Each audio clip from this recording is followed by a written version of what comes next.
It was at that point that I started seeking answers in Eastern medicine, because Western medicine didn't have anything else to offer me except for a lifetime of prednisone. And Mhm. so recognizing that I'd given my power away to the medical system, I'd given my power away to my employers, I'd given my power away to this idea of how you live your life, and none of it had worked out, and none of it was what I even really wanted. And so I think on a lot of levels, it all kind of woke me up that I didn't even want this life. This was what my parents wanted for me. What do I even want? And I can do whatever I want to do. Welcome to the Outlier Mindset Podcast, your guide for living a life by design.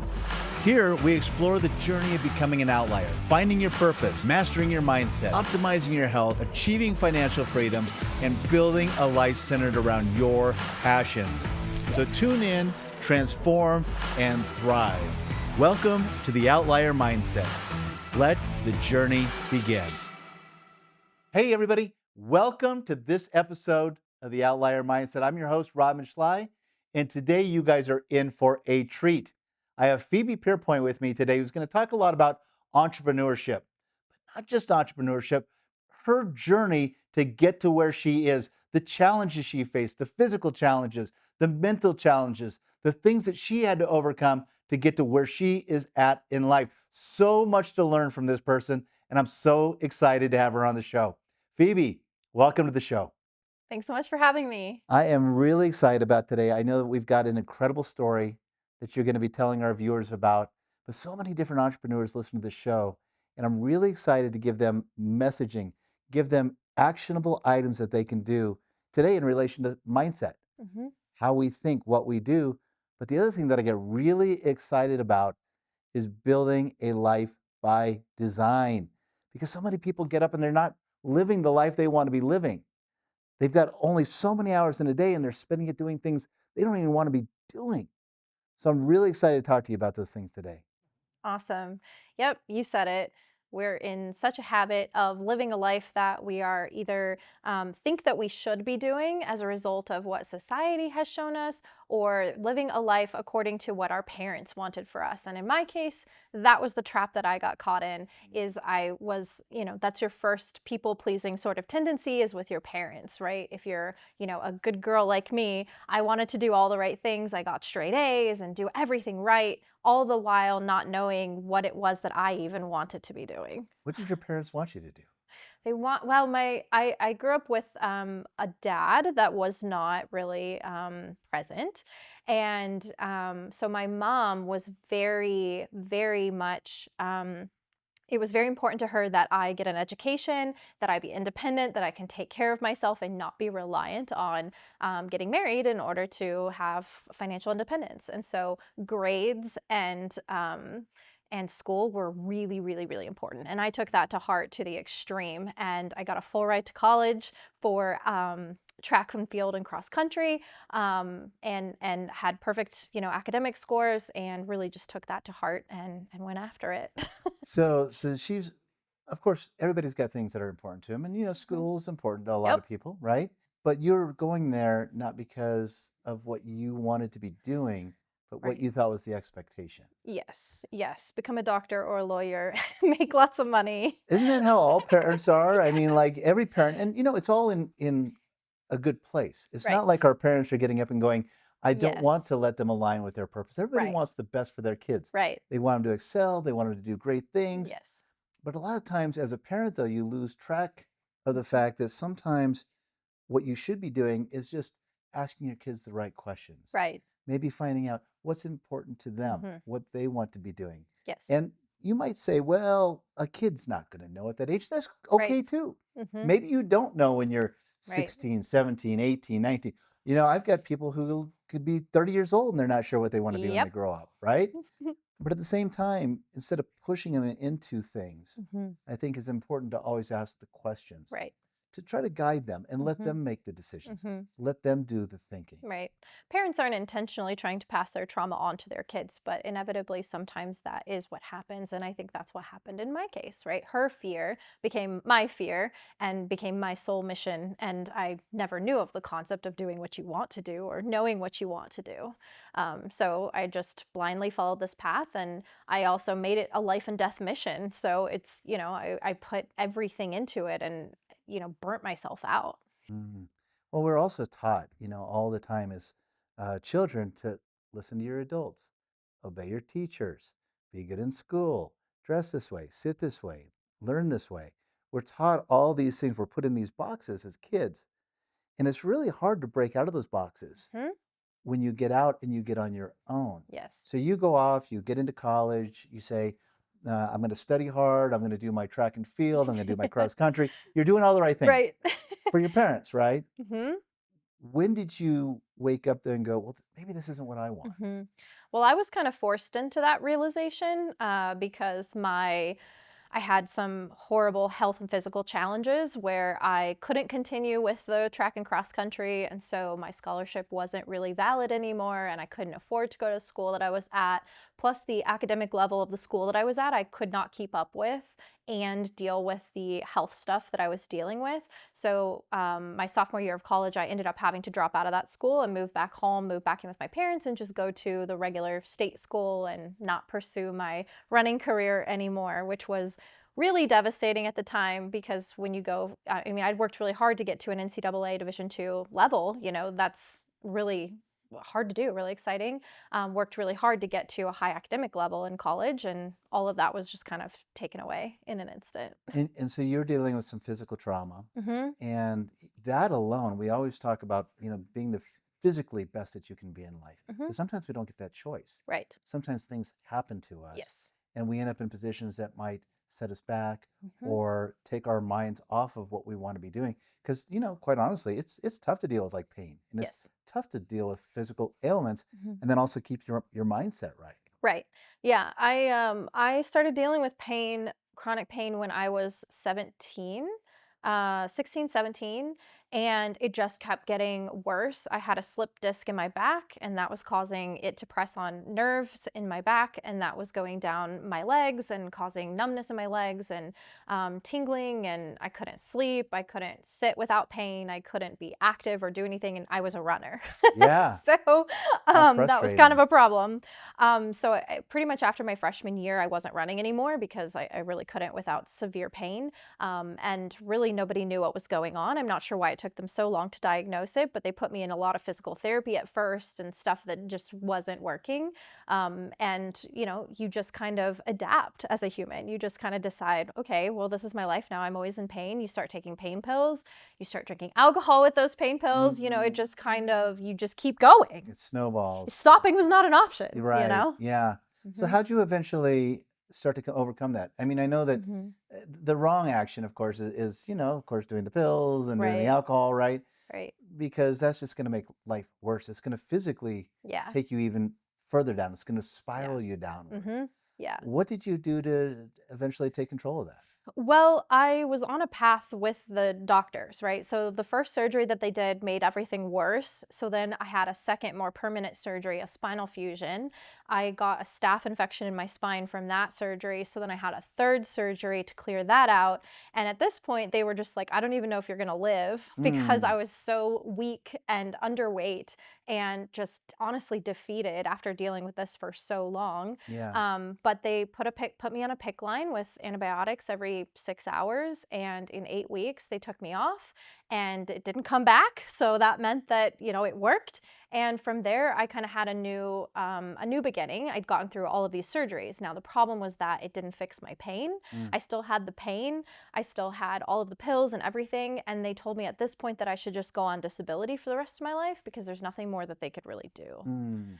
So. So what did you do then? Did you accept that? Or did you say, Yeah. because you don't seem to me to be this person who says, I'm going to accept that Right. and move on. Yeah. Obviously, you took charge of the situation, Hmm. but what did you do for that? Well, I wish that I could say that I did something amazing, but at that point, I still just continued to self-medicate. Mm. So I was on 14 pills a day. Oh my gosh. That included pain pills, anti-seizure medication, muscle relaxers, sleeping pills, antidepressants, like so many pills. Mm. And I was young, so it probably was okay because my body could handle it. But 2 years down the road of that, my body started breaking down. Big surprise, right? And I developed all of these autoimmune conditions. I had rheumatoid arthritis, fibromyalgia, eczema. My whole body was broken out in sores and swelling.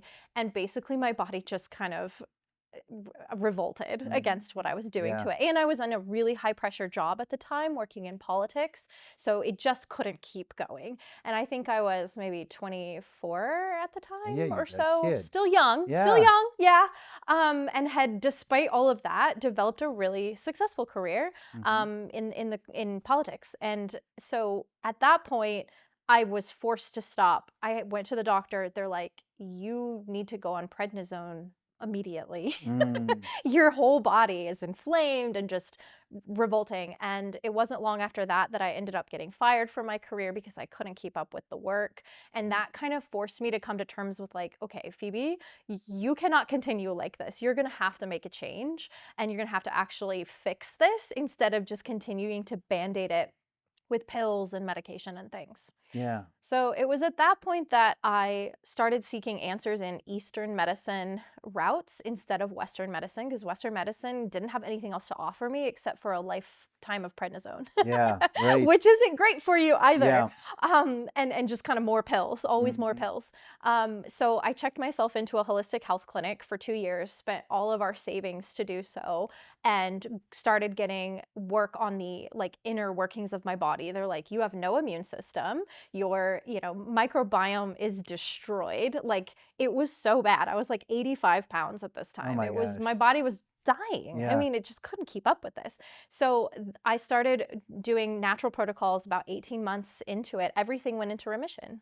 All of Mm. my autoimmune stuff went into remission. Wow. Yeah. So you made a big change. So you made, I mean, number one, you made a conscientious shift, Yeah. right? And we all talk about health and how so many people take their health Oh my for granted, gosh. Yes. right?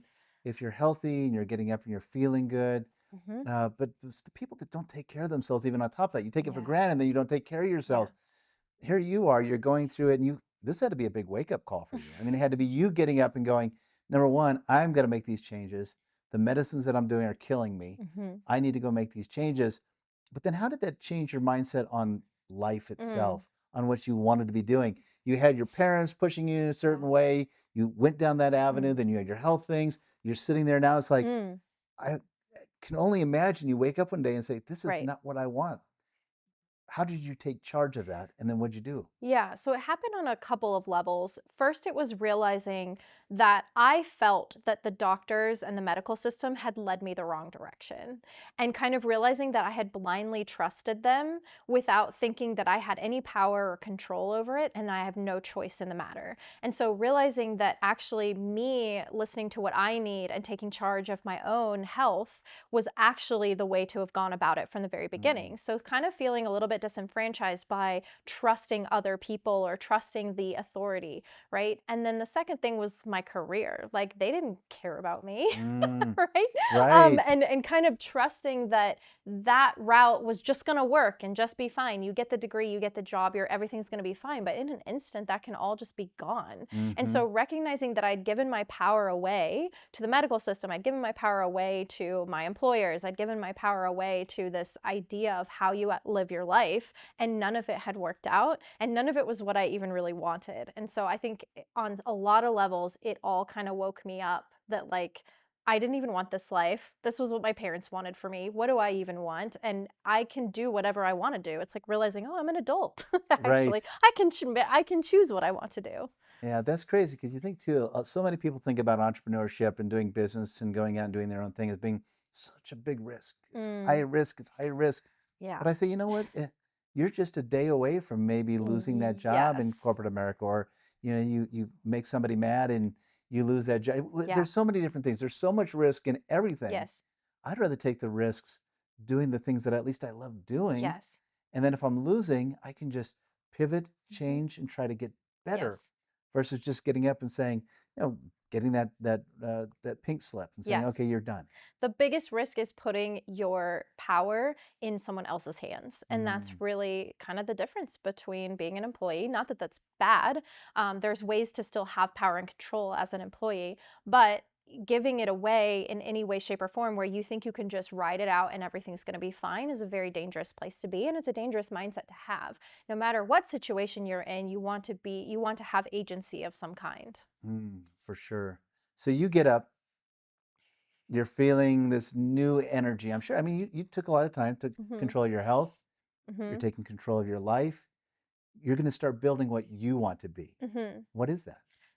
Well, the first thing that I dealt with actually was after I had solved my health stuff. I had no back pain, no pills, no autoimmune diseases.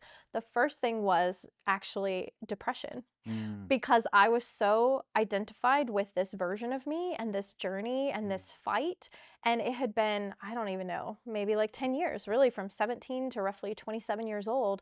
That was my life. My life was defined by that. And it was an excuse to not be where I want to be in life. And now that I didn't have that excuse anymore, all I had was really nothing.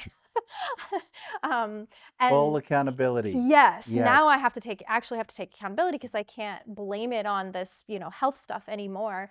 And I didn't know what to do now because the only career I'd ever known was not an option anymore. So I was really, really lost at this time. You'd think it'd be the happiest time of my life, but it was actually a period where it was really my darkest time.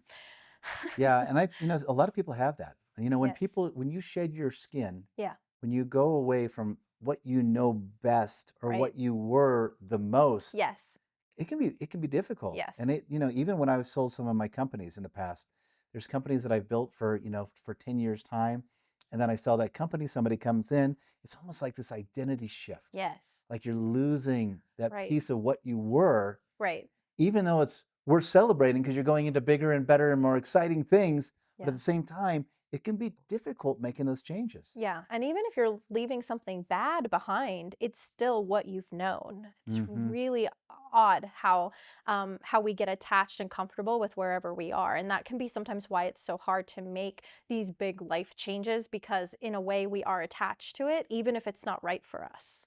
Yeah, and we talk about that a lot because a lot of the people who listen, are trying to make a transition or trying to break out of a pattern of maybe they're not liking their job and they want to break out of that pattern. Yeah, It's not easy. right. And I tell that to people all the time because they're like, why can't I just do this? Or why can't I just this? Or it's not an easy process. It's Mhm. what you know. Mhm. It's easy for you. It's simple. It's Right. ingrained in who you are and how you do things. Right. So trying to help people break out of that pattern is tough. And then, Yeah. like you said, even when they break out of that pattern, they get out of there, Yeah.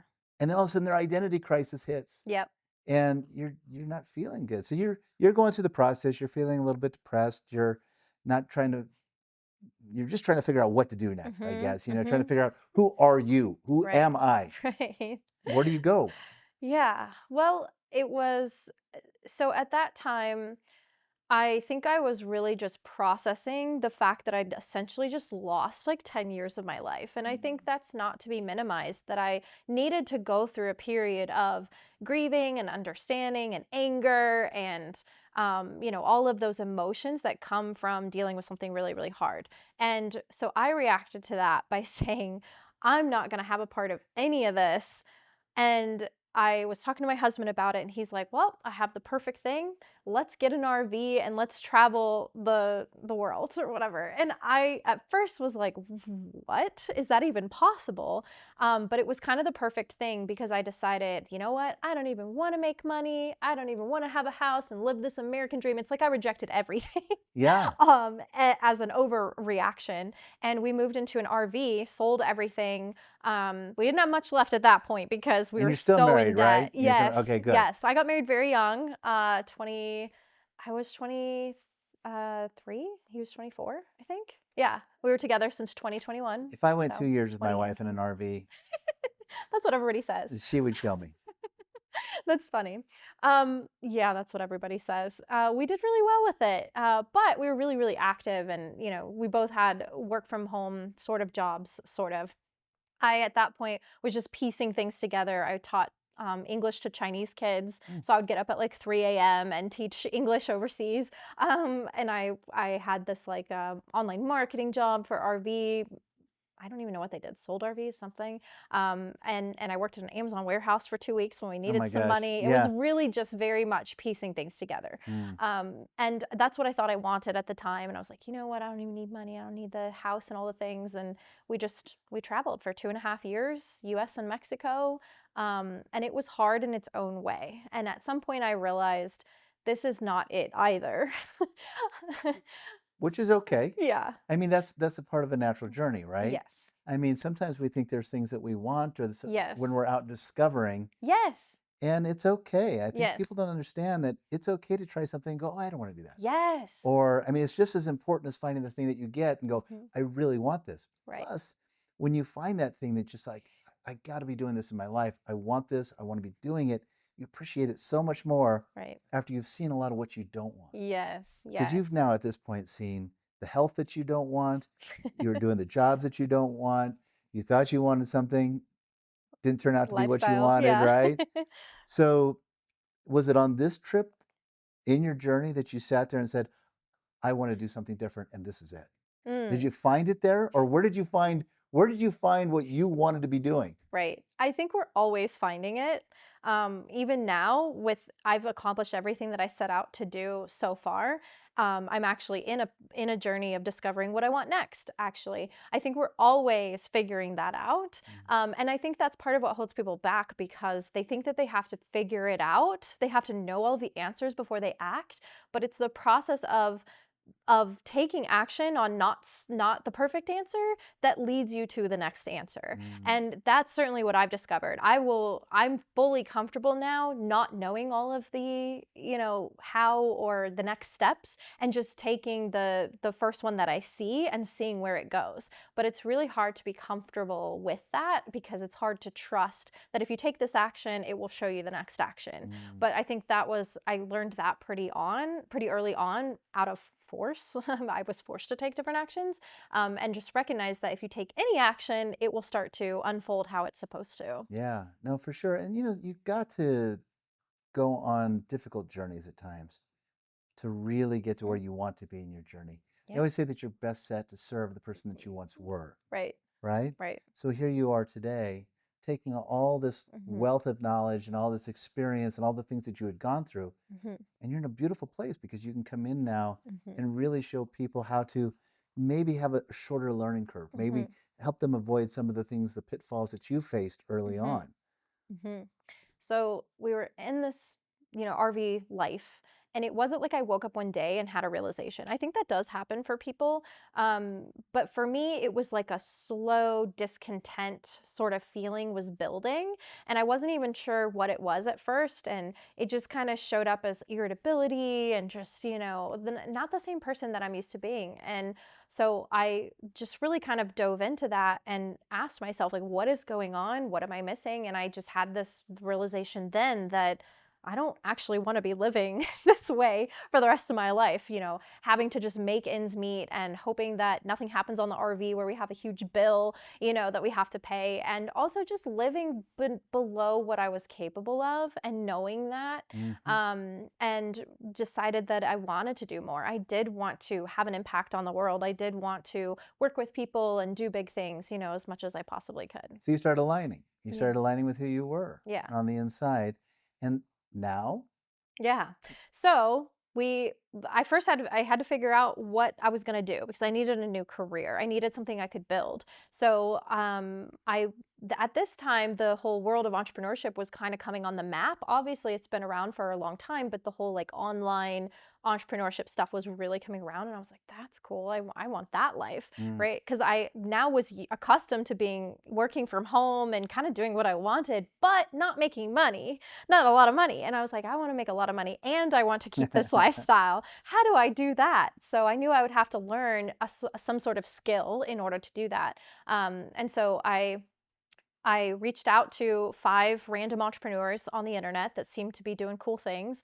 2 of them gave me an interview and 1 of them hired me. And it just so happens that he was a business growth consultant helping entrepreneurs scale their businesses. So I learned everything there was to know about building a business and I loved it. Mm. Love, love, love the world of business and building things and scaling and all of it. So, So he brings you in, he starts teaching you the ropes, kind of yeah. showing you how to do the biz. Yeah. By the way, you have to pass that back down because you're going to owe somebody somewhere in Right. line Yeah. that same thing that he gave Totally. to you, right? Yeah. Yeah. I've always been that way. I actually prefer that. If someone's hungry and they want to figure things out and want to give and to earn their way up the ranks, I love that. I think that's a great mentality to have. You know, sometimes we can aimlessly drift through our life, not really sure how to break the patterns and live the life that you've always dreamed of. I get it. I have been there, so caught up in chasing opportunities until I found myself in a life that felt foreign to me. It took me years to unwind the messy web to get back to what I've been put on this planet to do. And let me tell you this, purpose doesn't have to feel out of arm's reach. And I designed a plan for you to do a little bit each day over the next 30 days in a challenge that I call the Outlier 30. It's specifically designed to help you find or create more clarity around your purpose. So if you're feeling lost and you want to finally turn things around and live that life that you were destined to create, sign up right now. It's free. You have absolutely nothing to lose and the whole world to gain. Visit gorodman.com/outlier30 today. You know, I think the mentors and the people that we have in our lives are so important, right? Yes. Because they can show you, there's so many people who can show you the wrong thing, Yeah. so many people who have the right answer. And it's just so hard. You've got to Yeah. sort it all out to make sure that you get the right people Yeah. coming into your universe Yes. because it's going to have such a big impact on who you Yeah. are as a Yeah. person. Yeah, and people are afraid to ask for that, you know?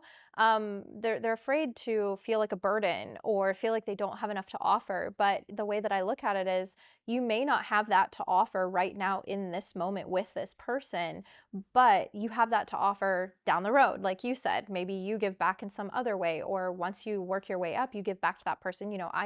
I worked for this guy like 6 years ago, and then I joined his mastermind this past year. So So cool. it Yeah. all comes around and it comes full circle. It just may not match at that very moment, and that's okay. Yeah, and it is okay. And you never know. You never know what part of time Right. something's going to come full circle, or you're going to be back where you Mhm. were, or you're going to be helping that next. You just don't know. Life is Right. that's great about life. I mean, that's one of the wonderful things. It's unpredictable, but as long as you're going into it with that mindset of I'm going to kick it back, Right. Yeah. I'm going to pass it back, I'm Mhm. going to pass it back, you're always going to be okay. Right. Because that's one of the most important things that you can do in life is to take all this experience, like, taking everything that you know and that you've learned, and Mhm. then look at that next person who maybe is in that situation that you were in. Right. How can I help that person? Yeah, How can I exactly. bring that person up and how can I lift them up to do what they want to be doing? Mhm. Yeah. Yeah. I love that. And that's why we shouldn't be afraid to partake in that system even if you're the one that is accepting at the moment, you can give back. There's going to be times in the future you can give back. Well, you're always teacher and you're Mhm. always student. Yes, to It somebody. just it depends on Mhm. where you're at in your journey. And there's so many days that I'm still student. Right. And right before this podcast, I was on a coaching call. Mhm. And I coach. Mhm. So it's kind of like one of those things where it's like if you are smart, you can always rotate those hats. Okay, Mhm. I'm going to be open to learning today, or oh, this person needs what I have. I'm going to be teacher today. Right. 100%. Yeah. Mhm. So what about so you started getting into learning more about where you wanted to be headed. Mhm. Mhm. Let's talk a little bit about mindset Okay. and kind of the mindset that you had to develop because you went from a pretty tough Mhm. place Right. where mindset couldn't have been very good. You're Right. physically struggling. You were Yeah. having to take a lot of meds to cope with pain, Mhm. and I think about people with pain who deal with pain every single day, and how horrible that's got to be for Right. them. To really cope with what's happening Mhm. throughout their lives and to be able to think straight Mhm. Mhm. is very difficult when Mm. your body is in pain. Right. How did you start making the shift on mindset, and what Mhm. kind of things did you do? Number one, I know you took charge. Mhm. That's got to be always number one, right? We got to be in control. Right. be in control of our health, be in control of our mind, be in control of our money, be in Right. control of the life we're building. Yes. But that's easier said than done. Yeah. What did you do upstairs to really take advantage of that? Well, I decided I wanted to be an entrepreneur. I was around all of these amazing business owners, seeing the financial freedom, the time freedom, all of the things that they had, the ability to have more impact. So I was like, I totally want that. However, I didn't. There was a lot of imposter syndrome with, feeling very behind because I hadn't really started this any sort of new career until like 1 year prior. I didn't have a lot of experience with business or anything like that.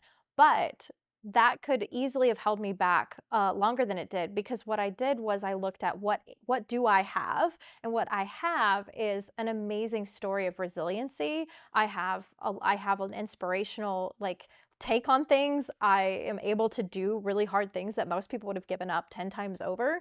And so I looked at what I did have instead of what I didn't have and really leaned into that, and then did something about what I didn't have and was like, okay, I got to get serious about building up the things that I don't have while honing in on the things that I do have. So it's sort of like your strengths versus your weaknesses. Lean into your strengths while you manage your weaknesses or improve your weaknesses. Well, and you had gone through such a struggle. Those things can either make you stronger or they can Hmm. make you spiral. Right.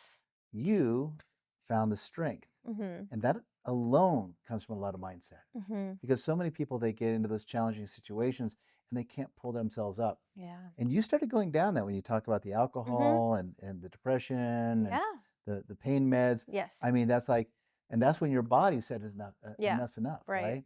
But I think, the great thing about your journey is that Hmm. you were able to identify that. Hmm. You identified what wasn't working. You thought through it, said, I'm going to go this different direction. Hmm. And you found the right direction and were able to spiral Mhm, upwards instead of mhm, downwards. mhm. I definitely had the spirals. I still have the spirals, Mm, I think that's maybe a part of life. But the difference is that the spirals get shorter every time, and mm, you have more tools and resources to get out of them. You have more trust in yourself, right? Because I consider kind of the RV time a spiral, right? I mean, it was fun and there was a lot of growth in it, but it was definitely not living my purpose, not living who I am. And I stayed in that spiral for 2.5 years, and that's okay, right? yeah. And the point is, though, that you don't stay stuck, and once you see what you don't like, you start doing something about it. Mm, And I really wasn't seeing it until I finally did start to see it, and I did something about it. yeah. So. So then you find your purpose. Mhm. You get excited about it. You want to be an entrepreneur. You want to build this business. You don't want to go back into work, Hmm. which I get. Like, I know that COVID, a lot of people came home and started working Mhm. and could never go back again. Yeah. A lot of people went over to entrepreneurship just Mhm. because Yeah. they got addicted to the fact that I don't have to take a 30-minute drive into work in Right. the morning, Right. work an 8-hour shift, be home for some dinner, Mhm. watch some TV, and go to bed. Right. Right. And by the way, and we talk a lot about entrepreneurship. You can find purpose within your work too. If you 100%. have a job and if you're Yes. out there working, there's purpose there, right? You Yes. can be aligned with your purpose. It's like if I want to cure cancer, Mhm. I'm probably not going to, as an entrepreneur, go and start Your own opening cancer up a research. lab and, I mean, you need to Right. have the tools and be in the right position to be great, to be an outlier, Yeah. right? So, I know a lot of people might think, oh, he's always talking bad about going into Mhm. work or going into that job. I'm not. I just don't prefer it for Right. myself, right? And Yes. and that's part of just building that life by design. Some Mhm. people, I'm sure, again, kind of coming back to the curing cancer, they're probably excited as can be to get up in the morning, Yes. get in that lab, take another step closer to finding a cure or Right. to healing people or to help Mhm. find people find help, right? Yeah. So, Absolutely. you're sitting there and going, this is what I want. I Mhm. want to build a life by design. I don't want to go into an office. Mhm. I want to be an entrepreneur, something that I can do from my sphere or my Mhm. home or wherever I like to be at. Yes. And what did you decide to do? Well, so I took the business skills that I had learned in my job, and I essentially just applied that to freelance work. So I started taking on clients as a business integrator, entrepreneur clients. So helped them to systemize and scale their businesses. I did everything from HR to sales and operations to the product and course development, kind of whatever was needed. Sort of a jack of all trades in a startup is kind of what I was, I guess. There's not really a term for it. Business You created integrator. your own term. That's great. Yeah, that's what Perfect. they call it, but I don't even know. That's even better when you Um, create your own title. so turns out roles like that are very highly in demand because no one wants to do them, Mm, and because the entrepreneurs are very hard to work with. mm. As we know, they get into entrepreneurship to not have anyone tell them what to do, and they can just fly by the seat of their pants and do whatever feels I don't know good what all you're the talking time. about. So, what I ran into there then was a lot of frustration because I am very regimented and very disciplined. And I'm like, I know it feels like you want to do that, but it doesn't make sense. We're doing this, and Mm, it was not a match. And so I would routinely get frustrated mm. with having these great ideas, these great strategies, but then it just being railroaded by the chaotic entrepreneur. So what then at that point too, I started having another personal sort of development in me as I'm starting a business, right? You get confronted with all your own demons, all your insecurities, all of those things. So I start working on myself and addressing these things, and that brings up all of the mindset stuff. And that was my first kind of exposure to mindset and personal development. So you wake up and all of a sudden you're sitting there understanding a little bit of the mindset stuff, but you were doing a lot of it. You were doing a lot of Mhm. mindset stuff unknowingly. Right, totally unknowingly though. Yeah. And so, but when you get intentional Right. about mindset, Yes.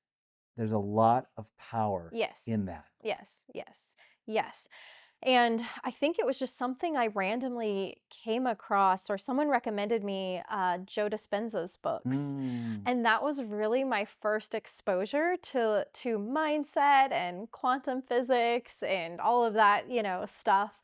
And that totally blew my mind. And I Hmm. got so obsessed with it and, manifesting and meditating and all of that stuff, and realizing that that's another way that I can have control over my life and create the results I want to create. Because I still felt really pretty lost at that point. I was just kind of, grappling at this being an entrepreneur, an early entrepreneur, not really having a lot of expertise, but just making it work. And now realizing that I can actually do something about it. It's funny. I mean, we talk about Joe Dispenza, and I love all his stuff too. Hmm. Read all his books, and I've watched a lot of his stuff. But there's a lot of answers in stillness, Yes. and a lot of times when you're so anxious to be moving yourself forward, you Yes. don't take the time to be still Yes. to listen, Yes. right? Yes. And that's something that is really really impactful on Mhm. entrepreneurs, because entrepreneurs are typically just 100 miles an hour. Mhm. Let's go. I've got agendas. I've got Yes. lists. We're stubborn, like Yes. you said. It's just like, okay, but they don't understand the value of taking that 30 minutes maybe Yeah. to still the mind and just to Yes. listen. Yeah. Yeah, and that was something I had to learn. I'd always been going 90 miles an hour doing 1,000 things, and that was kind of my winning strategy, if you will, was to stay busy Mm. and dabble in thousands of things because one of them's going to work, but at some point, that your winning strategy backfires on you, and you need a different way of operating and going about things and creating things. And one of my favorite quotes, I can't remember who said it. I'm terrible about that, but was, I have so much to do today. I need to meditate for 2 hours instead of 1 hour. And I love that quote Yeah, because, it doesn't apply to all situations, but it's so true that you need to have like thinking time, time to yourself, time to listen to the person that knows the most, which is you. yeah, and you hit on a very interesting thing too. A lot of entrepreneurs, we like shiny objects. Mm-hmm. We try to do too much. It's like, okay, I'll Yeah. do this, and hopefully this will hit. Right. Or, but the thing is like, I'm in a mastermind right now, and the thing they always say is diluted effort Yes. equals diluted 100%. results. Yes. Yes, the mindset. So, when you first start out in entrepreneurship or just in life in general, you are an explorer. You're dabbling in what you want to do, how you believe, like you're taking in tons and tons of information, and that's a great strategy for becoming the person that you are, right? Being exposed to a lot of things. But then at some point, you have to go all in on the few things that you've learned. You have to look back at what you've learned and then apply it. And it also depends on what it is that you're working towards. What's your vision? What is your intention? What are you wanting? Because if you're wanting to establish something, that requires commitment to a certain thing. Hmm. And moving away from the mindset of I'm just going to try everything and see what works to I'm going to try one thing with intentionality and structure and strategy.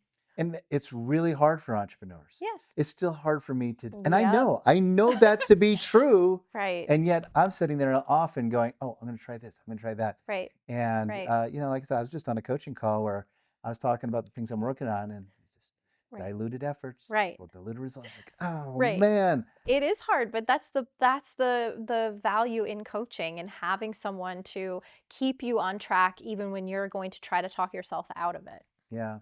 It's funny too, because you think about coaching, a lot of people think they're too far along for coaching, Mm. or, Yep. I don't need coaching anymore, or I've evolved to a point where I'm done with that. But Right.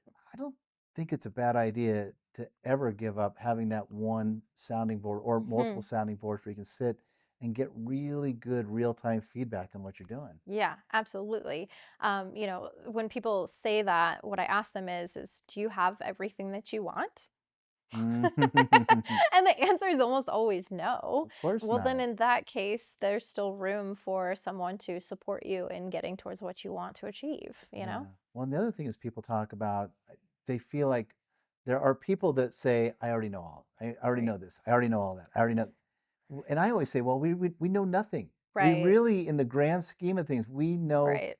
nothing. And every day I try to be a student just as much Mhm. as I try to be a teacher, Yes. just because that's how we evolve and how we get Mhm. better and how we learn. Right. Well, and knowing is different than implementing. Mm. We always know more than what we're able to implement. And that's where people have more of a challenge, especially with entrepreneurs, because they're always distracted.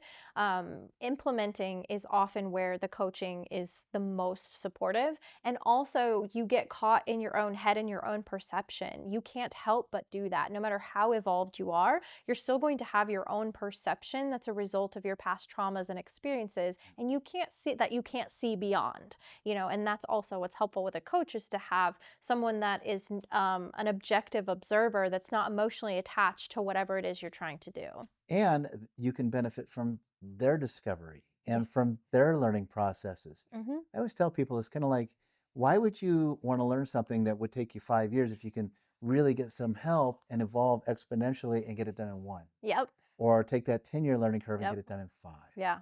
I've always felt that way. That was the first thing I did when I decided I wanted to coach on mindset instead of business. I hired a mindset coach. Mm. It took every dime I had, but I hired a coach. But it all came back to you. I'm sure Oh gosh, every dime yes. that you paid Yeah. paid off Yeah, I significantly. built that business to multiple six figures in 6 months. Yeah. So that's what I always tell people. It's like, don't, you got to swallow some pride. You got to let Yeah. it go some ego, Yeah. but it's okay. I mean, I love my coaching. I love going into those calls. And every day I get off the Mhm. call and I hang up and I shake my head and go, oh man, it's like I should have known Right. that, or I should, but they're great reminders and they Yes. take you down paths that maybe you hadn't thought about in your original discovery. Right, and everything that you learn or master at a certain level becomes relevant again at the next level. Like, Hmm. you might master it where you're at, but it suddenly shows up again at the next level. So it's never not valid or relevant to you. Yeah. Let's talk about how you felt. I like Mm. to talk about feelings. So I think what I'd like to talk about a little bit is, when you were going through your struggle, Mhm. that was probably, I mean, it probably just was a gut punch every Mhm. single day. I mean, you probably felt defeated and just depressed and Mhm. down. And then you did this transition, you arced over, you found your purpose, you found what you Mhm. wanted to be doing. Mhm. How does that feel now?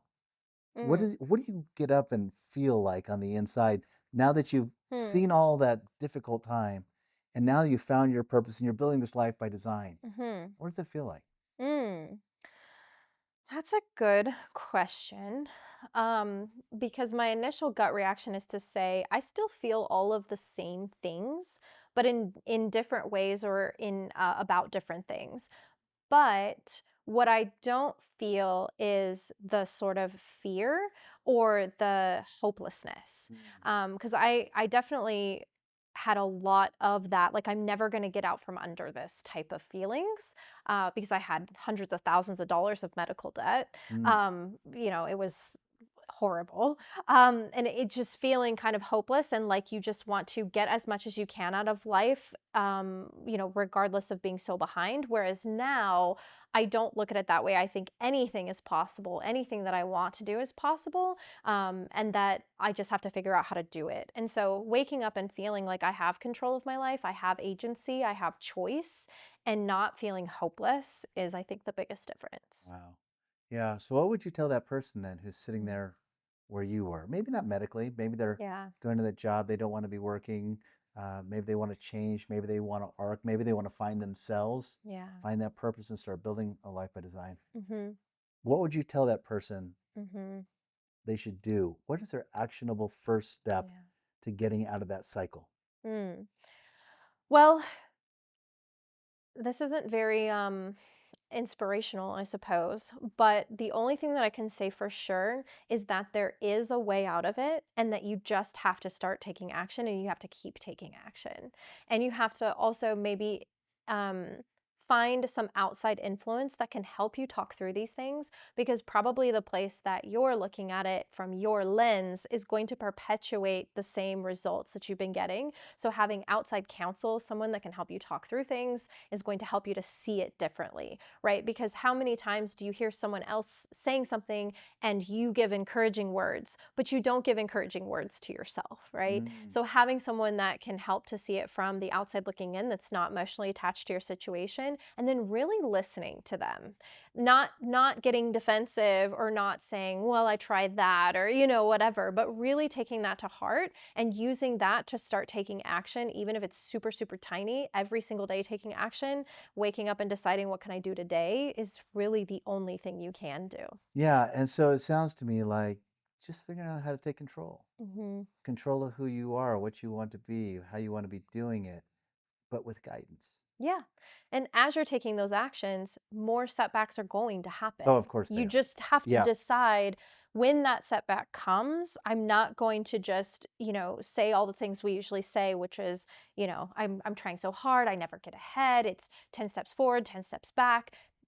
Don't say that. Just continue forward. I mean, I had setback after setback after setback after setback. And you're still going to have setback every Yes. every single day. We're going to have those, Right. but it's okay. It's Yes. okay. It could be a little stressful, Extremely. but that's life. I Yes. mean, it's a matter of the people who really get to the other side are the people who persevere, Hmm. who press through. Yep. They get to the other side, and then they just keep on going and going. Right. As long as you love what you're doing, Right. the setbacks don't hurt as much either. Right. If you're not loving what you're doing and you have setback after Right. setback, that's where life just feels like it's just mashing you into the Pounding ground. on. Mhm. Yeah. Well, this has been awesome. So much good information. So many people listening to this are going to learn so much from your journey. And isn't that what it's about? It's so Mhm. exciting to be able to share your story so people can learn from that and then grow themselves from it. Where can people find, if they want to find out more about you and what you're Mhm. doing, where do you want people to find you? Yeah, well, you can go to my website, uncageme.com is my website. Uncageme.com. I love Very it. relevant. Yeah. And then feel free to message me on Instagram. I'm happy to chat with people on Instagram. If you shoot me a message, I am the one running my Instagram. It's uncage_me. Happy to chat with people. Oh, I Yeah. love that. And I love that name, by the way. And Cage Me is perfect. So I always ask one last question of guests. And the question is, if you could go back in time, sit down with your younger self, which for you I think is very relevant for who Mm-hmm. you were as a young lady, what would be the most valuable piece of advice that Mm-hmm. you'd want to give yourself when Mm-hmm. you sat down with yourself? Mm-hmm. Well, I think I did pretty good at this, but no matter where you're at in life, get the most out of it. So stay present to where you're at instead of wanting to delay happiness to where you get to where you're healthy or where you get to where you have more money or whatever the next thing is that you're working towards. Stay present and grateful where you're at and the freaking most out of it. Love it. Phoebe, I can't wait to keep following you, seeing how you're advancing in your life and building your life by design. But thank you for coming on today. Thanks so much.